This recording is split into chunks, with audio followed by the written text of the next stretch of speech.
All right, we're on the last unit, and we're heading up normal distributions.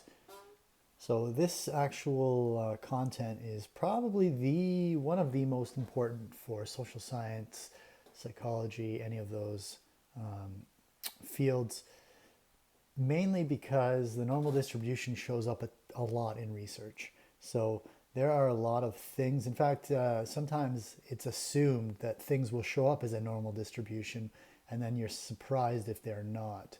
So, for example, human height or human IQ would show up as a normal distribution, and that's quite common. Not only in the sciences, it's found all over the place. Many things that we measure show up in a normal distribution. So let's take a look at what we're talking about. Specifically, we've skipped the discrete random variables for this course. We just ran out of time, so I had to pick something, and I decided normal distributions would be more important because they're more common. So for continuous random variables, which is what we're looking at now, continuous random variables, that means you can have decimals. So say, for example, human height, you'd have a bunch of different human heights. And if you were looking at males specifically, there would be a normal distribution for males. And if you looked at females specifically, there'd be a normal distribution for the females, with the majority being in the middle and at the extremes, either short or tall, there being fewer people. And so that's what it looks like. So there's your normal distribution. Smooth, continuous curve, mean, median, and mode found in the middle.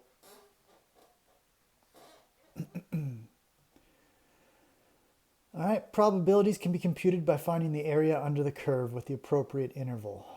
And we're going to get into a little more detail about that because all the calculus, the area under the curve is calculus, and all the calculus has been done for you. You don't have to worry about it. So, as I said, many real-world situations will form bell-shaped distribution when displayed as a histogram. So, normal distribution, as I said, common in studies and research. Statistical properties that you need to memorize.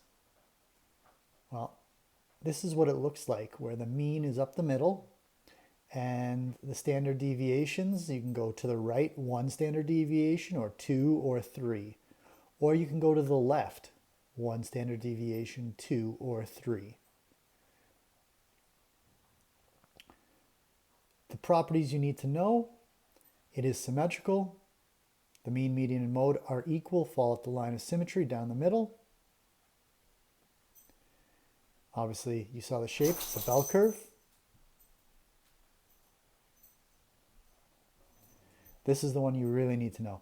Memorize that approximately 68% of the data is within one standard deviation, 95 within two, and 99.7 are within three standard deviations.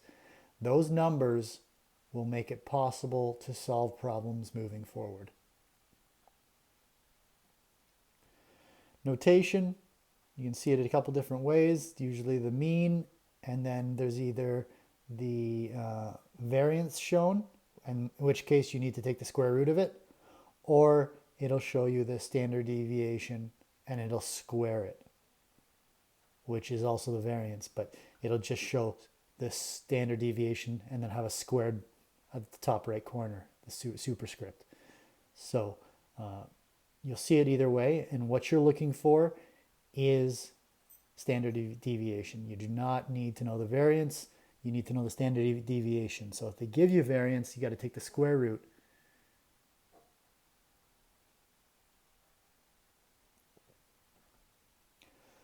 All right, human male heights normally distributed, mean of 170. That means up the middle, you're putting 170.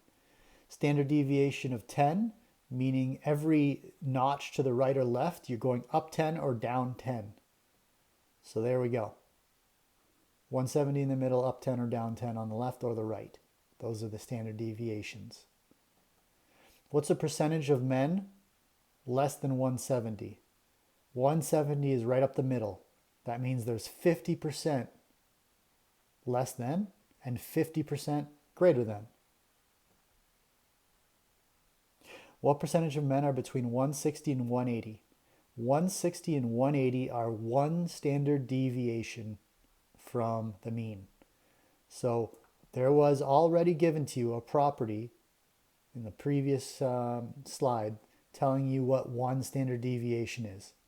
And that one was 68%. So you got to remember those properties. 68, 95, 99.7.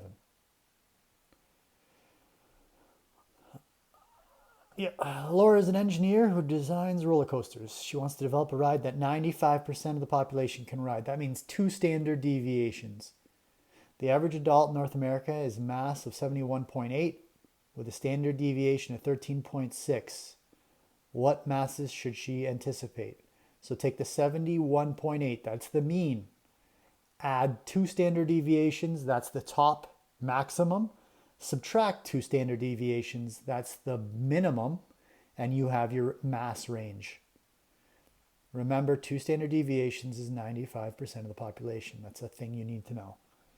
So, 2 standard deviations maximum, 2 standard deviations minimum, and there's your range.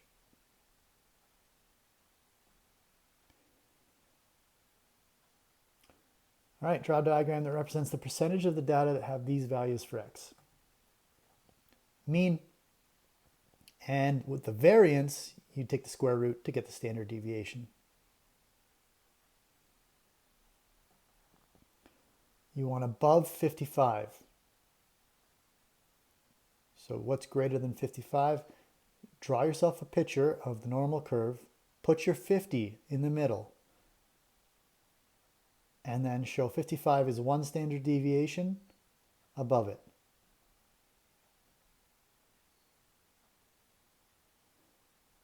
Now you already know that the bottom left, or sorry, the left half of the data is 50%. So you know that.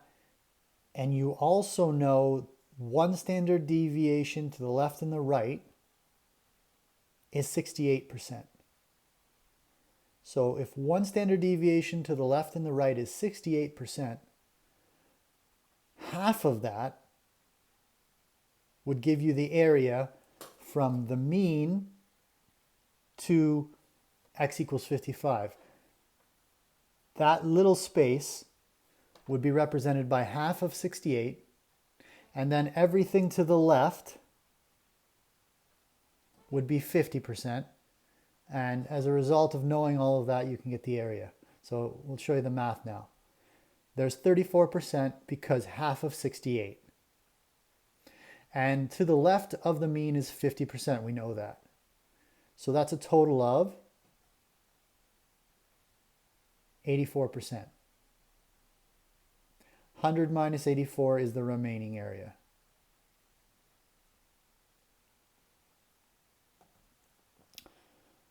(40 to 60), same situation. 40 to 60, mean of 50.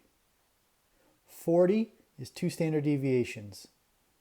60 is 2 standard deviations. So 40 to 60,